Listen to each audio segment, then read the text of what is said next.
Olá, bom dia a todos. Meu nome é Fernando Fenoli, eu sou economista-chefe da WHG. Tenho o prazer hoje de conversar com o Silvio Caccioni, que é diretor da Eurásia no Brasil. A Eurásia é a maior consultoria política do mundo, então acho que o time não poderia ser melhor para a gente falar de política no Brasil, em todos os aspectos e consequências. Então, Silvio, obrigado pela sua presença aqui, os clientes agradecem muito. Né? E assim, a primeira pergunta que eu passo para você é, enfim, como colocar a bola no chão e a gente começar a jogar no campo de maneira mais tranquila, né? Porque as coisas parece que assim tá um jogo muito duro, a bola quicando para todo lado. Então, um ponto é como tentar acalmar a situação que a gente viu se deteriorar a princípio no dia 7 de setembro. Então, bom dia. Uhum. Bom dia, Fernando. Bom dia a todos que nos assistem aqui. Grande prazer conversar com vocês sobre o cenário político. Acho que o momento não pode, assim, difícil, o momento mais adequado para falar de tudo isso. Né? Uma ótima pergunta para a gente começar. E, na nossa opinião, na Eurásia, essa bola vai quicar muito daqui até a eleição do ano que vem, tá? A gente está num ambiente em que você tem um presidente com uma base de apoio grande e mobilizada, que mostrou isso no dia 7 de setembro, uma base que é capaz de colocá-lo no segundo turno das eleições do ano que vem e em condições competitivas, mas uma base minoritária na população e uma rejeição muito forte do restante da população, condições econômicas que vão ficando mais adversas e uma pressão muito grande de várias instituições, judiciário principalmente, mas também da mídia, cada vez mais do empresariado. Então, um presidente acuado que sente a necessidade de manter essa base de apoio mobilizada para a sua defesa. Tá? Então, é um cenário em que a gente não vê condições para nenhum dos lados estourar a corda, ou, falando da bola que está quicando, para chutar essa bola para fora do estádio, ou pegar essa bola, colocar embaixo do braço e dizer que o jogo acabou. A gente não vê condições de nenhum dos dois lados, ou provocarem o impeachment do presidente Bolsonaro, por exemplo, ou a inelegibilidade da chapa, ou, do outro lado, de causar qualquer tipo de movimento que leve a questionamento do resultado eleitoral, por exemplo, pelo voto eletrônico, ou qualquer tipo de mudança, né, nas regras eleitorais para o ano que vem. Então, mas mesmo sem ruptura, a gente vê incentivos para o tensionamento, um tensionamento permanente. É uma sequência de altos e baixos que a gente já vem vivendo há vários meses. Agora, no dia 7 de setembro, teve mais uma escalada. Não vão ter protestos como esses toda semana, nem todo mês. Foram 2 meses para organizar esse protesto.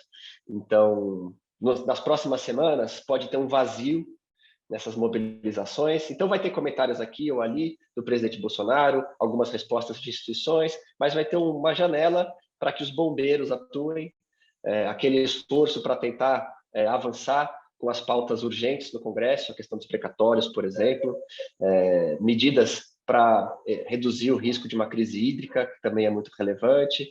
E aí vai parecer que a gente está encontrando um caminho mais moderado, uma espécie de pacificação, até o momento em que o presidente acuado dá uma espetada mais forte nas instituições, elas respondem, tem um protesto e a gente vê essa escalada crescer novamente. Então, a dinâmica vai continuar parecida, na nossa opinião, pelos próximos meses, um campo esburacado, alguns jogadores de ambas as partes dando umas caneladas, umas trombadas no adversário, e tudo isso prejudicando o ambiente para a recuperação da economia, especialmente no ano que vem, e levando a uma preocupação maior com a campanha eleitoral. No ambiente de economia fraca, isso vai ter repercussões importantes sobre as chances de reeleição do presidente Bolsonaro e também sobre os candidatos que vão ter mais chance de ganhar as eleições. Não, entendi. Agora, assim, um risco que a gente monitora, ou pelo menos é difícil de entender a consequência, né? Esse tensionamento entre o judiciário e o Bolsonaro, quando ele diz não vou cumprir mais uma ordem judicial do Alexandre de Moraes, né? Suponha que algum dia o Alexandre de Moraes decida, enfim, tome uma decisão jurídica que, enfim, contrária aos interesses do presidente, não sei qual, enfim, mas que ele julgue que é uma afronta a ele mesmo. Tá? O que você acha que seria o próximo passo? Você acha que tem um risco ali dele falar, não vou cumprir a decisão, ele realmente não cumpre?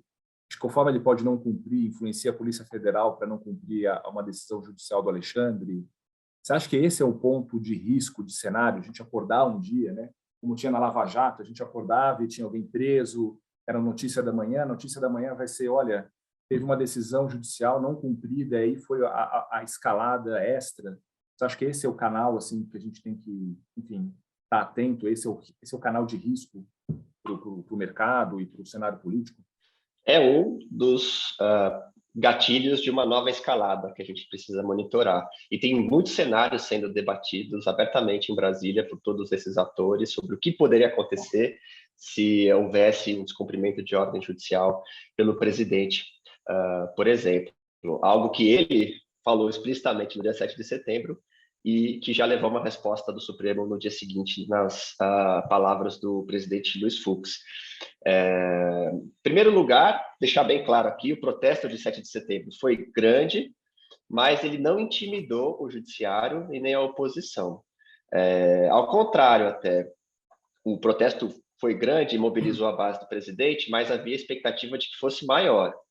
Tá? A maioria dos atores políticos em Brasília mostraram alívio no final do dia, porque havia a estimativa de que poderia ter 200, 250 mil, 300 mil, enfim, cada um tinha um número na cabeça, com base em informações prévias, e no final do dia, as manifestações, a estimativa é de que o público foi menor do que o esperado, e também mais pacíficas do que o esperado. Então, as manifestações não vão fazer o judiciário recuar 1 milímetro nas ações que eles vinham adotando, de investigação do presidente, do entorno do presidente, do inquérito de fake news, também nas cortes inferiores sobre rachadinha, corrupção envolvendo os filhos, esse tipo de coisa. O que estava acontecendo vai continuar, a mesma toada. Mas isso não quer dizer que o judiciário vai se colocar numa posição vulnerável. Eles são muito estratégicos, eles têm sido estratégicos e vão continuar sendo. Então, eles dificilmente vão tomar uma medida, na nossa opinião, pelo menos no curto prazo, que pudesse ser descumprida. Eles não têm aqui, eles não estão propensos a provocar o presidente com uma ordem judicial direta contra ele. Eles vão continuar mirando no entorno, comendo pelas beiradas, colhendo mais evidências para o momento em que houver a provocação por uma ordem judicial contra a figura do presidente diretamente, eles estão muito mais... Tá? Mas vamos supor que aconteça, que essa foi a sua pergunta. E aí, mas, por exemplo, já expliquei do Carlos, né? Desculpa. Suponha que você tem um mandato de busca e apreensão contra o Carlos Bolsonaro. Tipo, você acha que isso... eu acho que é um gatilho poderoso aí de reação do presidente, né? Mas pode não vir do Supremo, inclusive, né? As ações... Uhum. Pode nem vir do Supremo. Importante deixar isso até claro. Nem todas as ações contra a família do presidente saem do Supremo. Elas também estão em outras instâncias. O Carlos Bolsonaro não tem foro privilegiado. Então, ele está envolvido no inquérito das fake news no Supremo, mas a investigação de rachadinha é no Tribunal de Justiça do Rio de Janeiro. Então, você pode ter ações judiciais ou pedidos de busca e apreensão, esse tipo de coisa, vindo de diferentes juízes, não só do Supremo Tribunal Federal. Tá? Mas vou dar um outro exemplo, não dos filhos, vou dar um exemplo que a gente escutou um dia desses em Brasília, sobre uma decisão de uma nomeação de um cargo, Polícia Federal, por exemplo. Já escutei gente falando que se o Supremo barrasse a nomeação do chefe da Polícia Federal hoje, como fez ano passado, dessa vez o Bolsonaro diria que não cumpre. Tá? Uhum. O que acontece? Que foi a sua pergunta, né? E aí, como é que a gente imagina o day after? E aí, eu diria que em todos os cenários que a gente faz o exercício, a gente sempre encontra uma saída institucional para a crise. né? Qualquer cidadão pode virar as costas para o oficial de justiça, mas isso Uhum. leva a consequências. No caso do presidente, o que acontece é um crime de responsabilidade que pode ser configurado. O Luiz Uhum. Fux falou isso ontem. Olha, um presidente que descumpre uma ordem judicial, ele incorre em crime de responsabilidade. Isso enseja um pedido de impeachment. Então, é óbvio, depende da ordem, depende da forma como ele descumpre. Ele está descumprindo diretamente ou ele está buscando algum subterfúgio legal, algum tipo de recurso para tentar suspender a ordem enquanto ele ignora essa ordem, Uhum. entendeu? Mas, no limite, o descumprimento puro e simples da ordem judicial leva à proposição de um novo pedido de impeachment, dessa vez que pode vir com o carimbo do Supremo, com muito mais apoio, e não necessariamente aberto na Câmara, porque a gente vê como o Arthur Lira, que é quem tem a prerrogativa, se mantém ao lado do presidente para protegê-lo de pedidos de impeachment, mas poderia levar a essa abertura, dependendo do contexto político e a pressão que se coloca por outras instituições, inclusive o Supremo, você poderia levar a abertura do processo de impeachment, aumentando a pressão sobre o presidente. Quanto à ordem judicial descumprida, aí se envolve, por exemplo, a nomeação da Polícia Federal, e o presidente não reconhece, e fica um chefe de Polícia Federal, entre aspas, ilegítimo, isso começa a levar ao questionamento de todas as ações daquele servidor público que não está reconhecido pelo judiciário. Então, você também Uhum. leva ao impasse institucional ali. Mas, na nossa opinião, chega um ponto em que isso é resolvido, né? Você, assim como lá atrás, quando o Renan Calheiros deu um drible no Supremo, descumprindo uma ordem Uhum. judicial, nesse caso, a gente também entende que depois de alguns dias de impasse, provavelmente haveria uma saída negociada para essa... E que poderia ser, num cenário mais extremo, via pedido de impeachment. Uhum. Não, ficou claro. Agora, dentro desse processo, o legislativo, obviamente, tem uma importância vital, né? Ele meio que ontem o Lira tentou entrar como um poder moderador, né? Vamos dar as mãos entre os dois. Estou aqui para fazer a ponte entre os dois poderes, por enquanto afastando o risco de impeachment. Mas a pergunta que eu faço quanto que vale ainda o Centrão dar esse apoio ao Bolsonaro, entendeu? Assim, quais são os motivos desse posicionamento mais de apoio ao presidente hoje? O que pode levar esse apoio a ruir ao longo do tempo? Uhum. É uma ótima pergunta. O que é o Centrão? O Centrão é aquele grupo de parlamentares, especialmente na Câmara, que estão espalhados em partidos que não têm identidade ideológica e cuja carreira política é sustentada no clientelismo.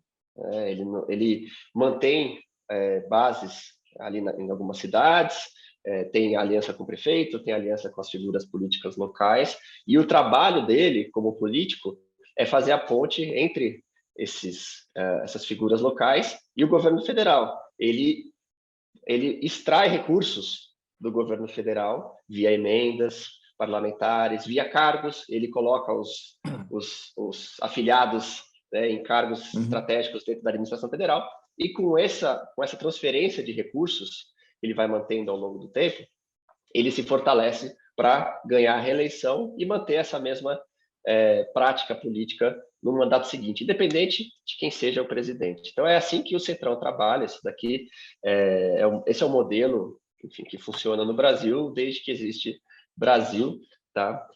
E nesse governo, eles tiveram muita dificuldade num primeiro momento, porque o presidente fechou as portas para esse tipo de transação. Ele oferecia só uma emenda aqui e outra ali. Então, com uma popularidade maior, ele tinha muito mais leverage para negociar com o Centrão, mas a gente foi vendo, principalmente depois da pandemia, como o jogo virou, e o Uhum. presidente, para se blindar no Congresso, ele abriu as portas do Executivo, do governo federal, e hoje esse Centrão está com as duas mãos no volante.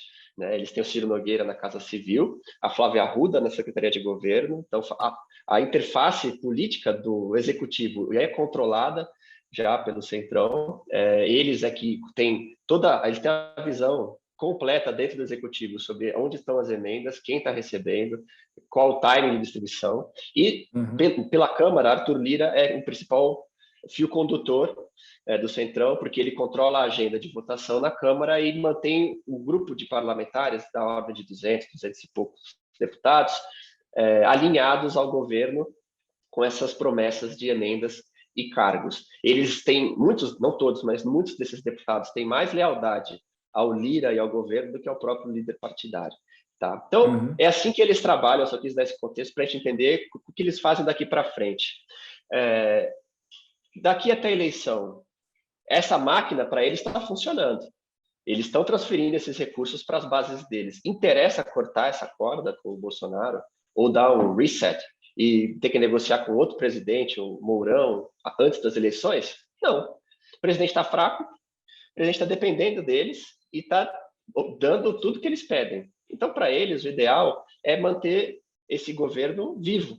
Daqui até a eleição, eles vão ser reeleitos, muitos deles, e daí eles mantêm essa aliança para eleger o presidente da Câmara com qualquer que seja o próximo presidente da República. Tá?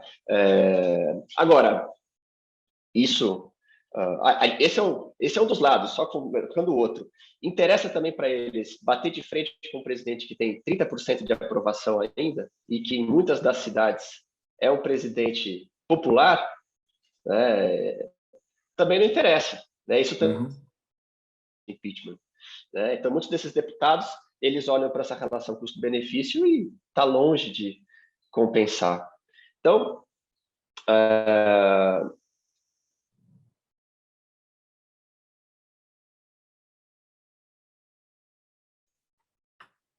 Silvio, você travou durante 5 segundos no final da sua frase. Desculpa. Imagina. Agora vocês estão me escutando? Agora estamos conectados. Maravilha. Legal. Então, assim, o custo-benefício para eles não compensa. Né? O que pode levar a uma mudança de quadro? Uma piora adicional da economia, da popularidade do presidente, que começa a diminuir os custos para a abertura de um processo de impeachment, e também uma escalada nas tensões institucionais que possam levar esse grupo a questionar a viabilidade desse governo. Pensar, será que eu vou ter essas emendas para continuar distribuindo no ano que vem? Será que esse governo vai desabar? Será que... enfim, assim, eles começam a pensar se não é o caso de abrir um processo de impeachment, colocar mais pressão no presidente ainda durante o processo, dar a ele a última chance de negociar e moderar, e aí, não vindo essa chance, fazer as contas e ver se tem os votos e tirá-lo. Esse cenário, para nós, ainda é de muito baixa probabilidade, tá? A gente não enxerga aqui mais do que 20% de probabilidade de um processo de impeachment ser aberto. Mas ele existe. Então, a gente tem que observar essas idas e vindas da tensão política para poder perceber se esse risco está aumentando.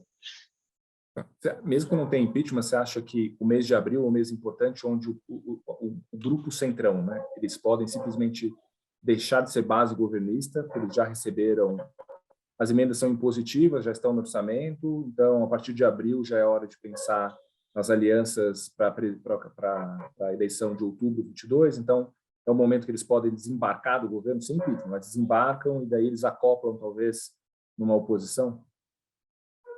Oposição Lula mesmo, acho que hoje é o que tem. Né?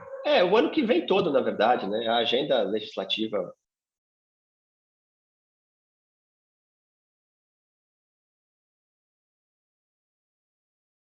O Silvio travou de novo.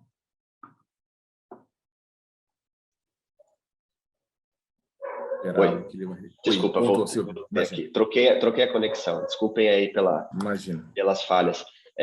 Na verdade, a agenda legislativa que importa é 2021. Né? E 2022, mesmo antes de abril, já vai ser foco total na campanha.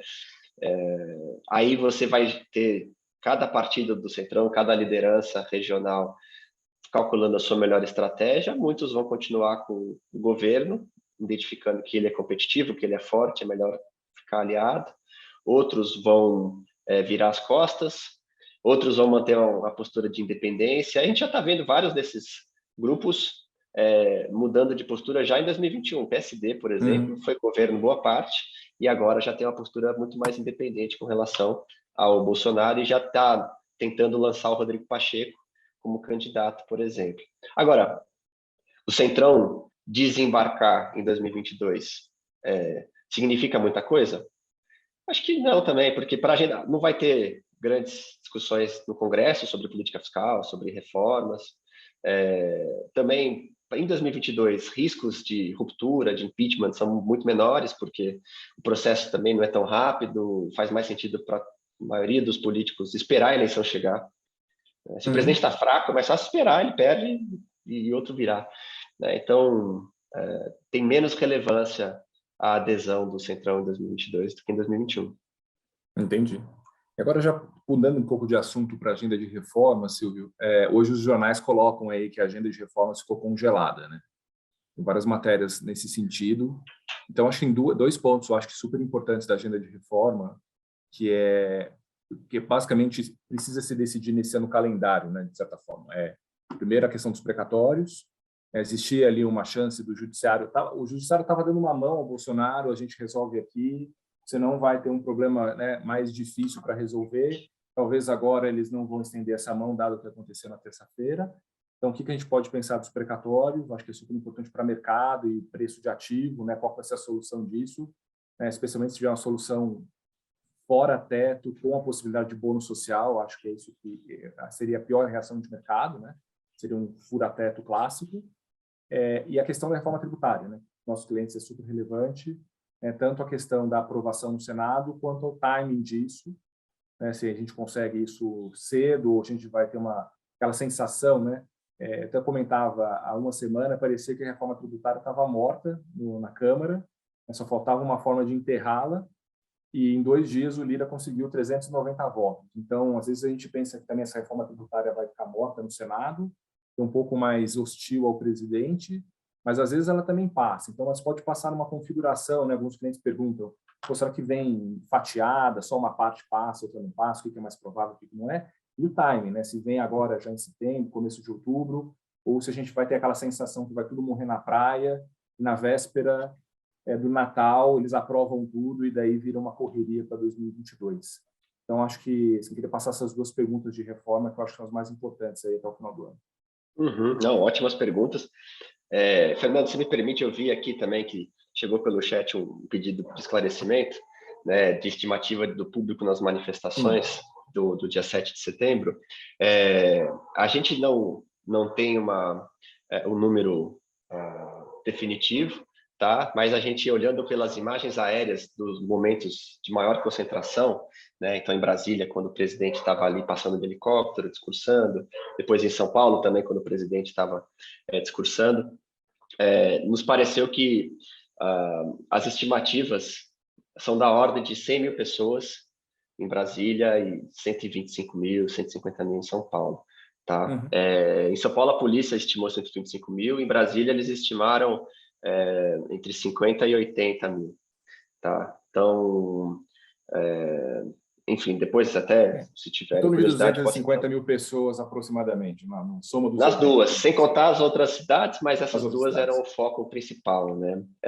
Então, com esse número que a gente está trabalhando. E nessa manifestação, né? Então, teve esse momento, né? O judiciário, ele estendeu a mão com os precatórios de um lado, com a outra estava, né, dando um tapa no presidente com as investigações, o presidente, né, olha para isso, vai lá, responde, dá uma... e tem essa relação conturbada com o judiciário que, de fato, tumultuou a negociação dos precatórios. O Fux, ele não tinha ainda consolidado o apoio dentro do Supremo à solução que ele tinha proposto do CNJ.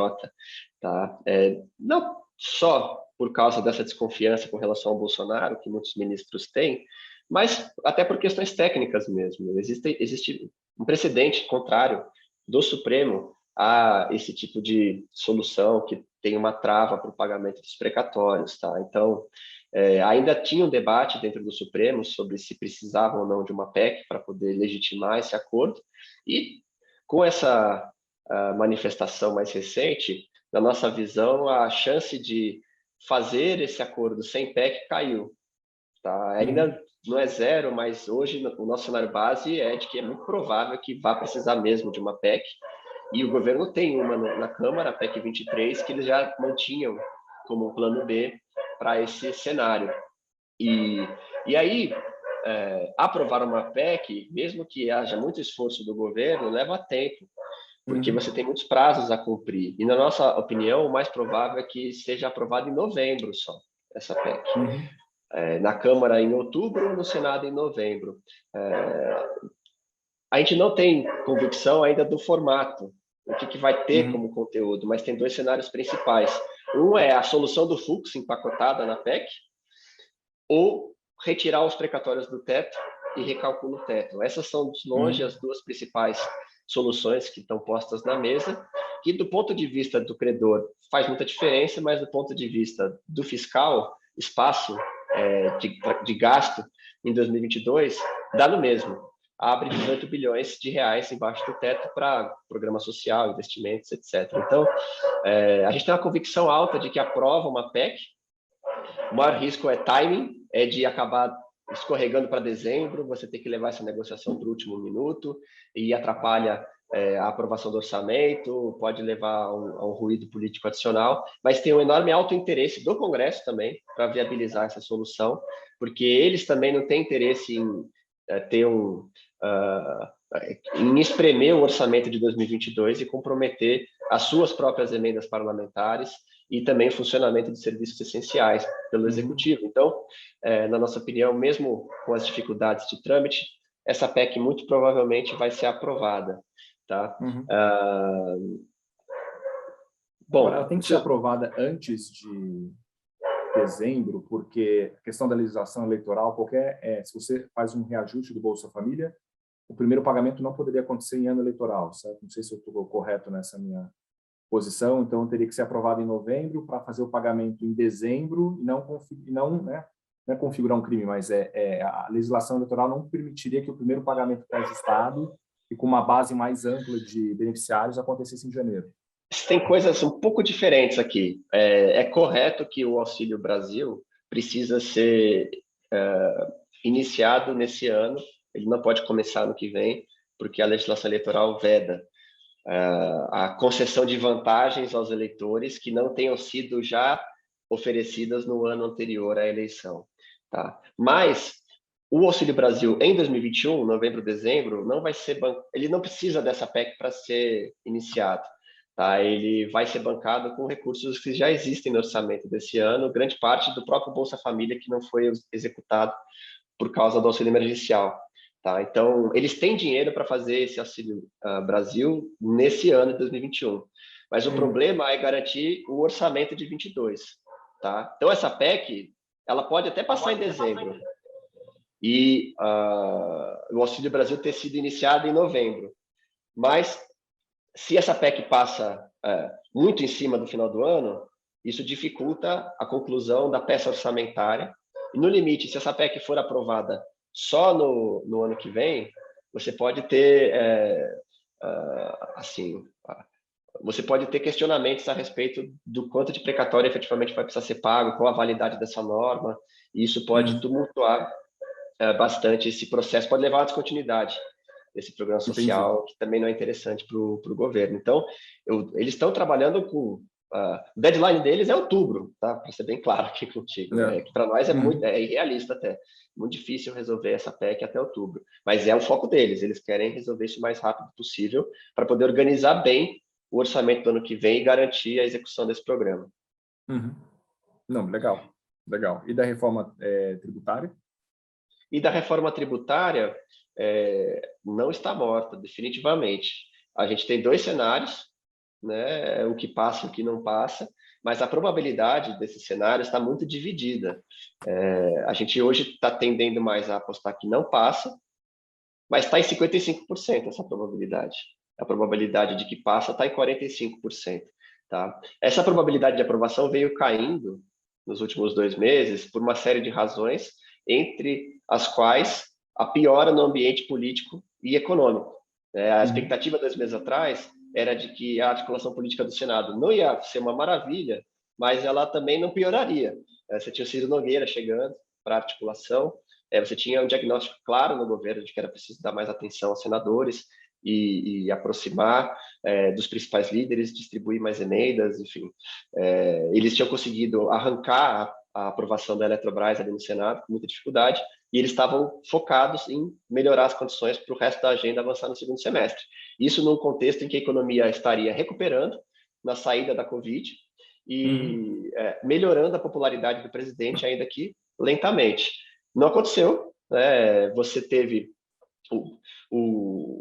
a questão dos precatórios aparecendo no meio do caminho, que foi uma das coisas, não a única, mas uma das coisas que tumultuou o ambiente econômico, trouxe bastante incerteza, volatilidade, inflação em alta, o juro está tendo que subir mais, projeções de PIB estão caindo, aí você também tem risco de racionamento de energia que está aumentando, enfim, o contexto em que os ventos contrários ao governo aumentaram, não diminuíram, a popularidade do presidente caiu em vez de subir, isso aumentou a intensidade do discurso agressivo do Bolsonaro, que também acaba contribuindo para tumultuar esse ambiente político no Senado. No fim das contas, o Ciro Nogueira teve que ser mais bombeiro nesse período do que, de fato, um articulador de bastidor para construir um ambiente político favorável para essa reforma no Senado. Então, esse é um dos pontos, tem outros também que fizeram essa reforma perder força e chegar no Senado com mais cara de que vai travar do que vai andar. Mas, mesmo assim,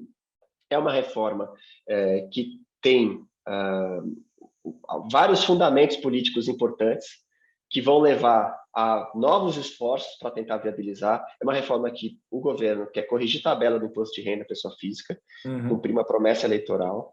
Eles também conseguem resolver uma questão contábil super relevante para o Auxílio Brasil. A gente pode entrar no detalhe, mas o fato é que, se não passar esse PL, eles vão ter um problema grande para poder viabilizar o Auxílio Brasil com alguma outra medida que resolva uma questão contábil da Lei de Responsabilidade Fiscal. Também tem ali uma série de alterações que a equipe econômica, e principalmente a Receita Federal, vem uma oportunidade importante de fazer, então vão continuar colocando pressão. E dentro do Senado, por mais que o governo não tenha uma base organizada ali, e muitos senadores estão sensíveis à pressão da sociedade civil, do mercado, contra as partes ruins da proposta, mas ainda assim é uma proposta que assim, o Senado já há muito tempo namora com a ideia de taxar dividendos, eles têm interesse em propor medidas que tragam progressividade ao sistema. Não digo que essa reforma esteja fazendo isso agora, mas é um tema que eles gostam de debater, que eles têm interesse em aprovar, e ela chega no Senado com mais ou menos uns 30 votos a favor, porque o governo consegue mobilizar uns 25, 30. Normalmente, essa é uma base que o governo tem sustentado nas votações, e a oposição está a favor por enquanto, e traz mais uns 8 votos. Aí, se você desconta um pouco de defecções, de senadores que podem estar contrários a essa reforma por causa de pressão do setor privado, bom, assim, conservador aqui, minha estimativa, daria uns 30 votos. Então, o governo tem um caminho, tá, para negociar com as lideranças no Senado e superar as obstruções que vão estar postas ali. As obstruções vão ser grandes, incluindo o próprio presidente Pacheco. Vai para as comissões, você vai ter Davi Alcolumbre na CCJ, que também tende a obstruir, você tem Otto Alencar na CAI, tende a obstruir essa proposta. Mas, no momento, se o governo, com concessões, com novas mudanças no texto, e alguns jabutis, consegue aumentar a votação, tá? O número de votos que eles têm para cima de 40, coloca uma margem de segurança, aí pode acontecer o que aconteceu na Câmara. Eles aprovam um requerimento de urgência, vão para o plenário e isso passa de uma semana para outra. Tá? Na Câmara foi muito penoso esse processo, foi muito difícil, foram 3 tentativas de votação. O governo tinha os 220 votos, mais ou menos. Ele não tinha garantia de vitória. Na hora que o Lira trouxe a oposição, com algumas concessões que eles fizeram ao PT, aí eles garantiam a maioria, e na hora que sabe que vai passar, aí a base inteira vota a favor, porque não quer ficar constrangida, não quer demonstrar que não é leal ao governo e correr risco de não receber a emenda. Então, a mesma dinâmica pode ocorrer no Senado. Se eles sentem que tem maioria, aí a proposta passa sem que... Às vezes tem gente que cobra guarda baixa, achando que o PL já morreu, e de repente ele passa e volta para a Câmara. Tá? Mas assim, não vai passar exatamente como saiu da Câmara. Aí tem que haver uma série de mudanças ainda para que ele seja aprovado. Mas vai ser feito em paralelo, não vai ser via PEC, né? Não vai ser Não, é PL. adicionado, vai ser PL mesmo. É um projeto de lei, e Tá. projeto de lei é maioria simples, isso até contribui para essa probabilidade ainda estar tão próxima de 50%. Tá? Se fosse uma PEC, a probabilidade seria bem mais baixa. Não, porque teve alguns rumores, né, de que eles gostariam de acoplar a reforma de renda junto às reformas de bem de consumo. E daí isso é uma PEC, e daí atrasaria todo o processo. Eu acho que isso Esse não é um é jeito de provável não passar. Esse é de não passar, né? Essa é uma estratégia para não passar. Tá. Você acha que discutir o PL em paralelo é o mais provável? O mais provável é manter esse fatiamento como foi proposto pelo governo, com renda numa proposta, impostos indiretos em outra, e folha de pagamento, IPI, em propostas também separadas. O que está de fato mais maduro para avançar é a parte de renda. Tá? Existe até interesse de muitos atores, e também no Senado, para avançar na questão dos impostos indiretos, mas aqui a gente vê uma probabilidade mais baixa de sucesso, seja no projeto de lei que só unifica os impostos federais, seja na PEC 110, que também agrega os impostos estaduais e municipais. Tá? Posso entrar no detalhe aqui, mas a barra para essas propostas é mais alta e a gente não tem otimismo na aprovação. O que está em jogo mesmo, na nossa opinião, é o imposto de renda e a questão da tributação de produtos financeiros. E você acha que depois, dado o que aconteceu na terça-feira, atrasou muito a agenda do Não. Senado em relação à reforma tributária? O fato do Rodrigo Pacheco cancelar as sessões dessa semana foi até positivo, tá? Porque aí deixa a poeira baixar, deixa a bola descer para poder conversar com calma, porque o Senado está num clima muito hostil ao governo, e se abrisse nessa semana, o que passasse ali para discutir ia ser prejudicado. Tá? Então, ele deu alguns dias para ver se a poeira baixa, e daí, provavelmente, essa proposta entra, como eu falei, entra em condições desfavoráveis. O primeiro passo que eles vão dar, provavelmente, vai ser colocar todos os obstáculos. Então, ele vai mandar para as comissões, ele vai mandar para a CCJ, provavelmente, para a CAI também, que é a Comissão de Assuntos Econômicos. Vai estar na mão cada comissão tem um presidente, cada comissão vai ter um relator, e isso, enfim, impõe uma série de custos para a negociação, né? Esse vai ser o primeiro movimento que o Senado deve fazer. Só que aí o que a gente vai observar é a negociação de bastidor.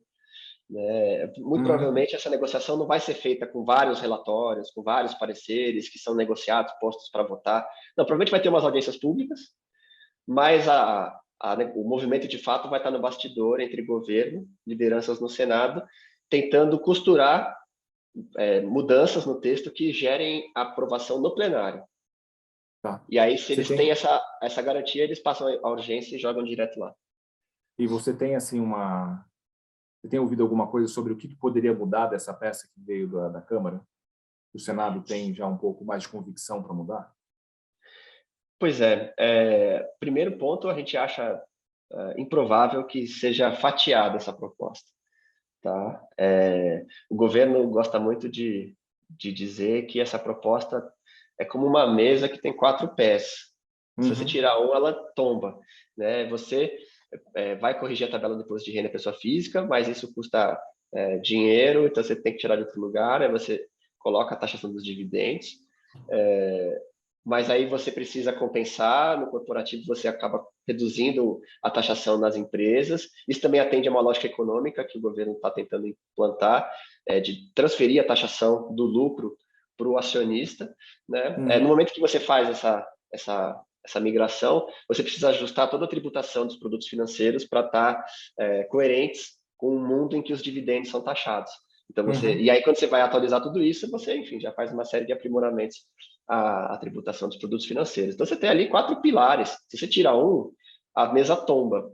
Mas o que tende a acontecer? Em vez de aprovar uma mesona de jantar, eles podem cortar ali os pés todos e faz uma mesinha de centro. O que pode sair é uma proposta que é mais enxuta. Tá? Enfim, conforme um setor puxa daqui, outro puxa dali, essa mesa também é um pouco distorcida, né? Um pouco mais um Frankenstein, não sai elegante, ela sai com isenções a mais, então ela não para muito bem em pé, mas ela para, entendeu? E ela sai menorzinha. Então, parte desse processo já ocorreu na Câmara. Ele foi longe demais na Câmara, na nossa opinião. O governo queimou muita gordura lá.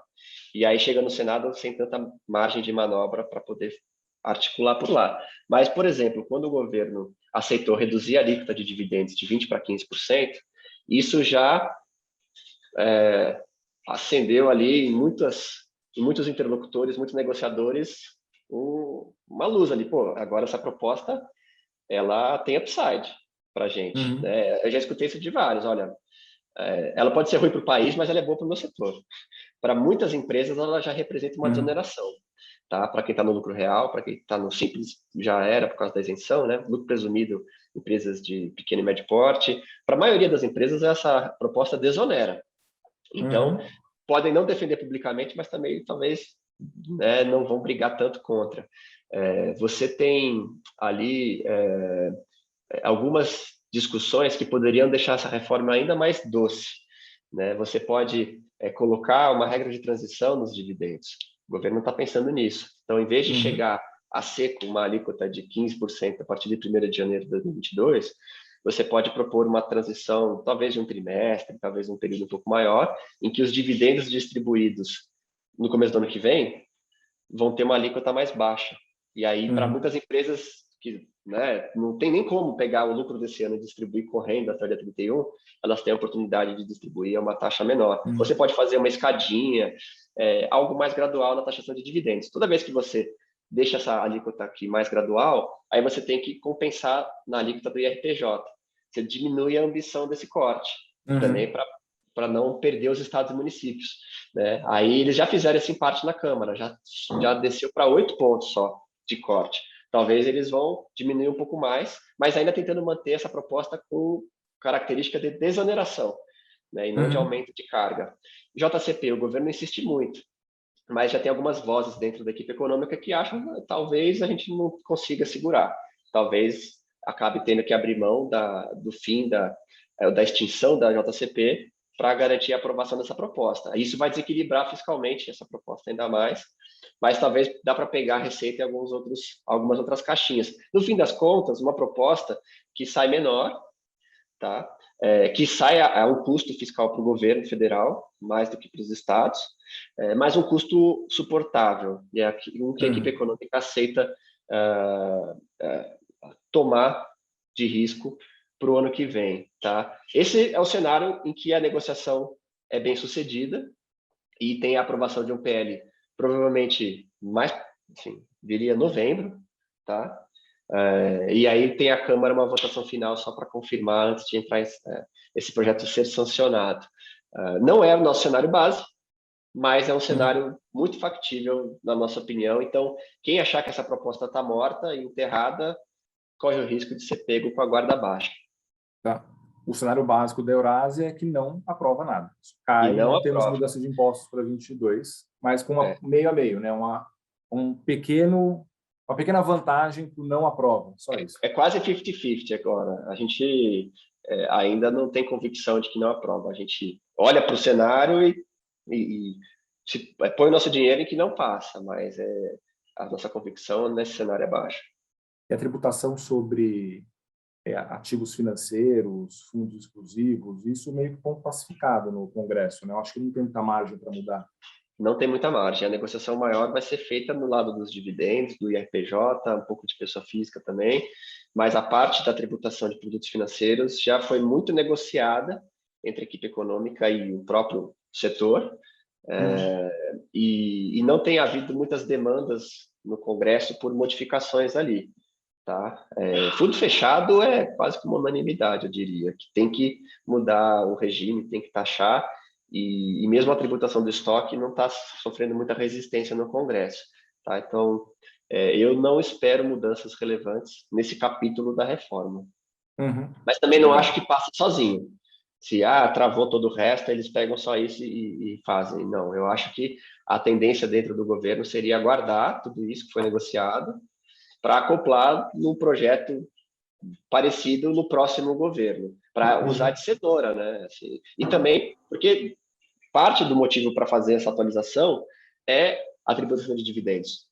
Né? São peças que se encaixam. Então, melhor esperar 23 daí para fazer tudo. Perfeito. Silvio, deixa eu fazer 2 perguntas de eleição para a gente encerrar aqui. A conexão está boa, Fernando? Só para checar. Está boa. Aqui. Até agora está ótima. Não teve mais... Não travou, a imagem está ótima. Desculpa aí por isso. Assim, a Eurásia tem um posicionamento de que vocês pouco acreditam no surgimento de uma terceira via. Eu acho que a eleição realmente vai ser polarizada entre o presidente e provavelmente o Lula em 2022. A minha pergunta é, não existe uma certa ansiedade, eu acho que certa parte da população, talvez do establishment, pelo surgimento da terceira via, mas que está um pouco distante disso acontecer? É só uma questão de lag, de timing? Eu digo isso pelo seguinte aspecto, né? Tiveram eleições no Brasil em que candidatos vencedores surgiram em momentos próximos da eleição. Tá? Então, por exemplo, se você... alguns exemplos que eu capturei aqui. Você tem o Romeu Zema em 2018, você tem o Wilson Witzel também em 2018, né, governador do Rio, que depois foi cassado. Você teve até o Dória, prefeito de São Paulo, né, em 2016, que também saiu de 3% dos votos em agosto e ganhou em primeiro turno pela primeira vez na história da cidade de São Paulo. Será que ainda a gente atribui uma baixa chance à terceira via? Não pode ser precipitada, é só uma questão de lag. Pode ser que quando a eleição realmente estiver na cabeça das pessoas, se estiver lá no mês de junho, convenções, e esse candidato seja apresentado ao eleitor, esse candidato não tem essa chance de deslanchar? Você está no mudo, Silvio. Desculpa. A gente atribui hoje 20% de probabilidade a que um candidato de terceira via vá ao segundo turno. Tá? A gente já acreditou menos. Se perguntasse um mês atrás para a gente daria 10% no máximo. E a gente aumentou essa probabilidade em grande parte por causa das dificuldades que o presidente tem enfrentado e provavelmente enfrentará no ano que vem num cenário econômico mais adverso. A gente tem menos convicção de que o presidente consegue recuperar a popularidade no ano que vem com uma economia mais forte. Esse upside do Bolsonaro parece menor, e se ele entra ele está mais vulnerável ao voto útil. Tá? Durante a campanha, pode acontecer esse fenômeno. Você tem uma eleição fragmentada, tem o Dória, tem o Ciro, também ali disputando no meio, todo mundo com 5%, 10%, aí às vezes vai para 12%, né? Longe do Bolsonaro, com seus 25% por aí, longe do Lula, mas durante a campanha você pode ter um voto útil, e desses candidatos vira o recipiente dos eleitores que não querem o Lula. Né? Então, ele rouba os candidatos, vamos supor, o Ciro pode ser esse nome, ou o Dória, mas vamos supor que seja o Ciro. Então, aí o pessoal do PSDB migra em massa para o Ciro, eleitores do Bolsonaro também migram para o Ciro, e ele acaba ultrapassando e vai para o segundo turno para ganhar do Lula. Tá? Isso pode acontecer, mas a gente acha que isso não é provável de acontecer, em primeiro lugar, porque o Bolsonaro ainda tem uma posição, uma vantagem razoável para esse bloco. O Bolsonaro tem uma base de eleitores fiéis, tá? Não só os eleitores que foram para as ruas no dia 7, mas tem ali, por exemplo, evangélicos. É uma base importante do Bolsonaro entre os evangélicos. E quem discuta deles, por exemplo, é que nenhum outro candidato representa os valores morais que eles defendem. Então, eles podem não ser mais tão leais ao Bolsonaro, mas eles não têm muita outra opção, então eles ainda ficam com o Bolsonaro, entendeu? Então, que candidato ali desse centro vai conseguir capturar a voto evangélico? Hoje também não tem nenhum candidato claro. E desses candidatos que estão no centro, não só eles estão a uma distância grande do Bolsonaro, têm dificuldade de roubar esse eleitor, mas eles também têm dificuldade de se posicionar de forma competitiva nas principais demandas do eleitorado, que tendem a ser no campo econômico. né? Pedir mais emprego, pedir menos inflação. É um tipo de eleição até mais favorável à esquerda, ao Lula, né? Então, para um candidato como Dória, por exemplo, ele tem dificuldade de encaixar um discurso que cative o eleitor que está mais preocupado com esse tipo de bandeira. Então, se pode acontecer um voto útil, levar o candidato de centro, mas hoje a gente acha difícil que se concretize, e aí o mais provável seria mesmo Lula e Bolsonaro. Que variável pode mudar isso aqui?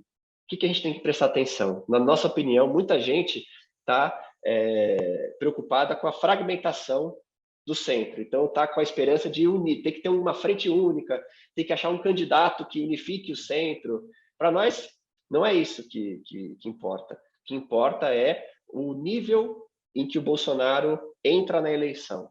É isso que importa. E isso tem muito a ver com a economia, e isso tem muito a ver com a crise energética, né? Se a gente tem, e com a inflação, mas se a gente tem uma crise energética, por exemplo, um quadro mais inflacionário e recessivo, você pode ter uma pressão adicional na popularidade do presidente, vamos supor que caia de 30% a prova para 20%, 25%. Daí você tem, paradoxalmente, você tem mais fragmentação no centro, porque mais partidos, mais candidatos vão sentir que tem a chance, agora é minha vez, vai lançar mais candidato de centro.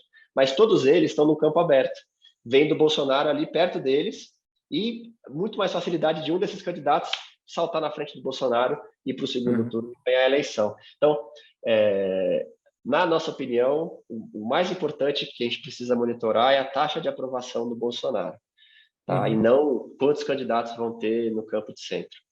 Entendi. Maravilha. E uma última pergunta, só para desenhar um pouco, acho que, supondo que, enfim, o Lula seja eleito em 2022, né? Tem grupos que acreditam que a política econômica não seria boa do presidente Lula, as situações, o quadro econômico é bem diferente do que foi 2003. 2003 teve um ciclo global super favorável, ciclo de commodity, a gente tinha muito mais espaço fiscal para fazer as políticas sociais que ele fez, e que 2023 é muito mais difícil. Tá? E tem outro grupo de pessoas que acredita que não, ele é uma pessoa mais ponderada, ele é um animal político mais razoável, ele vai acabar tomando decisões mais racionais no campo econômico, e aí, naturalmente, a economia que pode estar muito ali, né, sofrendo muito com toda essa incerteza política, ela acaba se acomodando, a bola vai mais para o chão, e daí na parte econômica a coisa começa a fluir um pouco melhor. Tá? Vocês têm assim, um desenho de qual lado seria, enfim, o mais provável de política econômica no governo Lula, né? Se vocês já ouviram algum nome, alguém que já está trabalhando um pouco para reunir ali assim, o pensamento econômico, já está conversando com o setor do establishment ou, enfim, com outros setores, o que a gente pode esperar disso?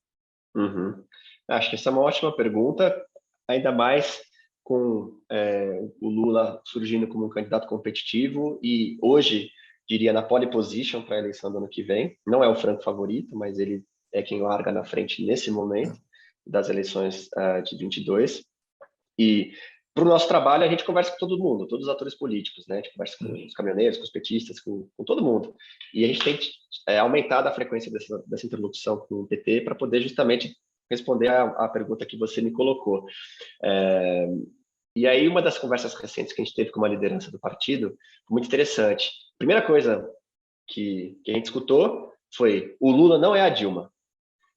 O Lula não é a Dilma. Então, ele vai ser responsável, ele vai sentar para conversar, ele vai escutar, ele não vai chegar implantando uma nova matriz econômica e ser teimoso atrás desse objetivo.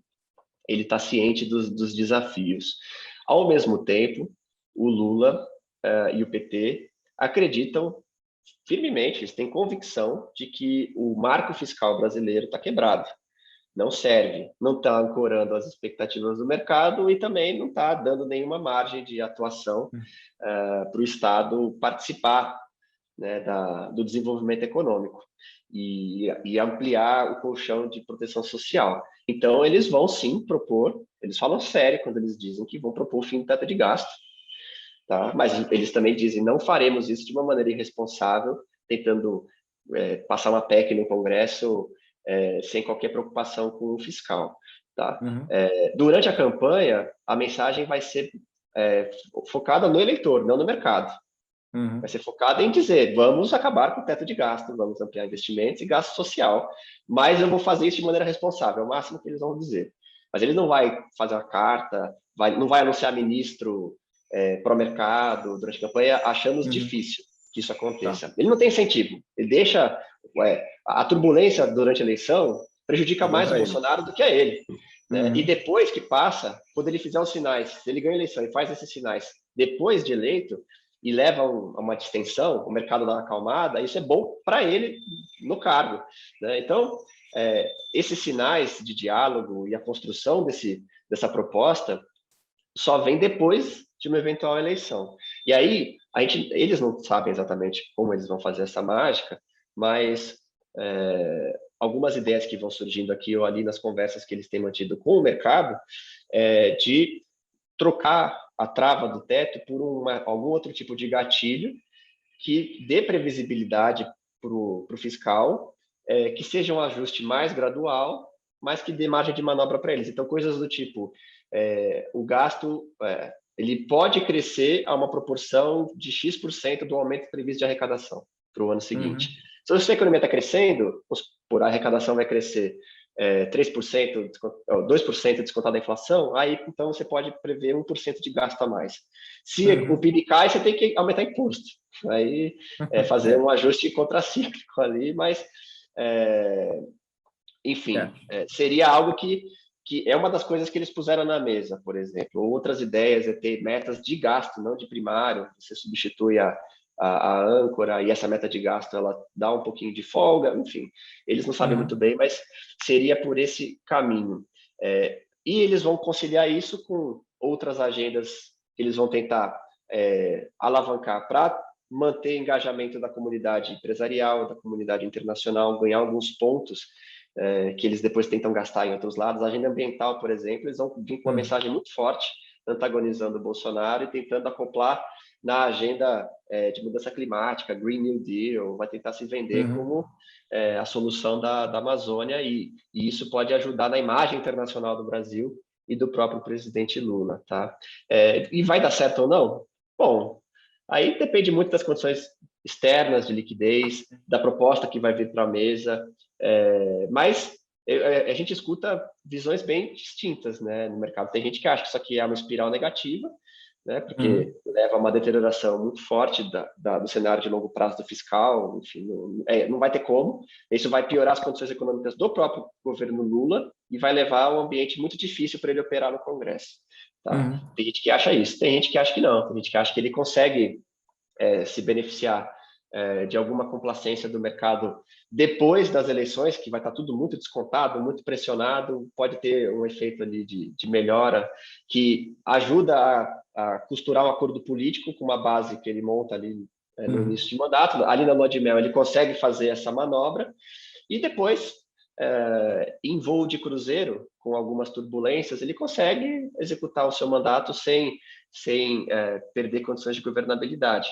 Então, tem gente que acredita, e o Brasil pode colher, pode não ter um super ciclo de commodities, mas pode colher os frutos das reformas que foram feitas, vários ganhos de produtividade, ganhos muito econômicos. De repente, a gente tem um ambiente um pouco mais benigno no governo Lula, mesmo com esse ajuste no fiscal. Então, eu não sei quem está certo.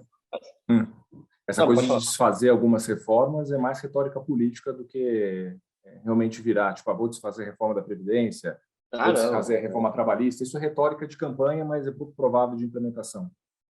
A que tem mais chance deles comprarem a briga é a contribuição sindical. Voltar a ter, né?